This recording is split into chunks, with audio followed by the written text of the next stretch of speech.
Girlfriend को नहीं, पत्नियां बेटी को बुलाओ मेरे पास सोने। ये सुनकर सूरत में एक दोस्त ने गैस की बोतल फेंककर अपने दोस्त की हत्या कर दी। सूरत में हत्या की वारदातें बढ़ती जा रही है। तभी सचिन पुलिस थाने के क्षेत्र में कमरे में हत्या की गई लाश मिली। इसके आधार पर पुलिस ने जांच की। सीसीटीवी और टेक्निकल सर्वेलेंस के आधार पर आरोपी को पकड़ा गया। यह बात सामने आने के बाद कि मृतक और हत्यारा दोनों दोस्त थे और उस रात साथ थे। पूछताछ के दौरान हत्यारे ने चौंकाने वाले खुलासे किए। फ्लैट में हत्या कर दी गई। 13 अगस्त को सचिन थाना हल क्षेत्र में शिलालेख अपार्टमेंट के फ्लैट नंबर 202 में रविंद्र कुमार संतोष पाटिल की हत्या की गई। लाश मिली थी। उसके माथे और सिर पर गंभीर चोटें पाए जाने पर पोस्टमार्टम कराया गया। पुलिस ने सीसीटीवी टीमों के जरिए जांच के बाद जितेंद्र कैलाश राणे को गिरफ्तार कर लिया। पत्नी और बेटे की हत्या। जितेंद्र और रविंद्र दोनों लेबर कॉन्ट्रैक्टर थे। घटना वाले दिन दोनों रविंद्र के घर पर थे। रविंद्र अपनी एक महिला मित्र के साथ संबंध बनाने गया और फिर घर लौट आया। बाद में जितेंद्र ने एक महिला मित्र को कमरे पर लाने की बात कही तो मरने वाले शख्स ने गुस्से में आरोपी से अपनी पत्नी या बेटी को कमरे में लाने के लिए कहा और इसी बात पर आरोपी नाराज हो गया।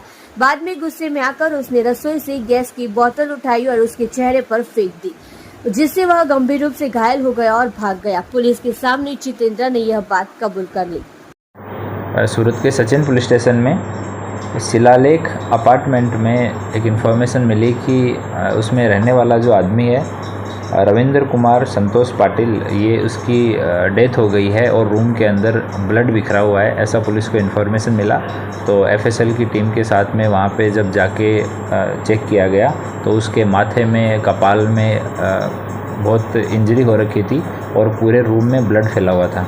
उसके बाद में सीडीआर मंगवाए गए, सीसीटीवी फुटेज देखे गए तो एक जितेंद्र कैलाश भाई राणे करके व्यक्ति है जो लेबर कॉन्ट्रैक्टर का यहाँ काम करता है और मूल रूप से खरगोन मध्य प्रदेश का रहने वाला है। ये एकमात्र आदमी था जो वहाँ से बाहर निकलता हुआ सीसीटीवी फुटेज में दिखाई दिया उस अपार्टमेंट में से। तो इससे पूछताछ की गई। पहले तो इधर उधर की बातें बनाता रहा कि मुझे नहीं पता है, वो बाहर गया था कहीं, उसका किसी लड़की से अफेयर था, उसका हस्बैंड उसको मारने की धमकी दे रहा था। इस तरह की बातें करके पुलिस को गुमराह किया। पर जब सीडीआर के आधार पर और अलग अलग तरीके से वीडियो रिकॉर्डिंग बनाकर पूछताछ की गई, फिर उस वीडियो रिकॉर्डिंग को एनालाइज किया गया तो बाद में ये लगभग 1.5 दिन की पूछताछ के बाद में वो टूटा और उसने बताया कि रात को वो दोनों साथ में थे और दोनों ने नशा किया हुआ था और सुबह जब वो 4 बजे के आसपास दोनों में जो आरोपी है उसकी गर्लफ्रेंड को लेके बात शुरू हुई कि उसके गर्लफ्रेंड को यहाँ बुलाओ। बाद में मरण जनार जो है उसने नशे में उसकी वाइफ का और उसकी बेटी का नाम लिया कि अगर गर्लफ्रेंड को यहाँ नहीं बुला सकते हो तो अपनी वाइफ को और बेटी को यहाँ बुला लो। इस बात पे गुस्सा होके आरोपी ने वहाँ गैस का बाटला पड़ा हुआ था वो उठा के उसके सिर में 2-3 बार मारा और उसकी ऑन द स्पॉट डेथ हो गई।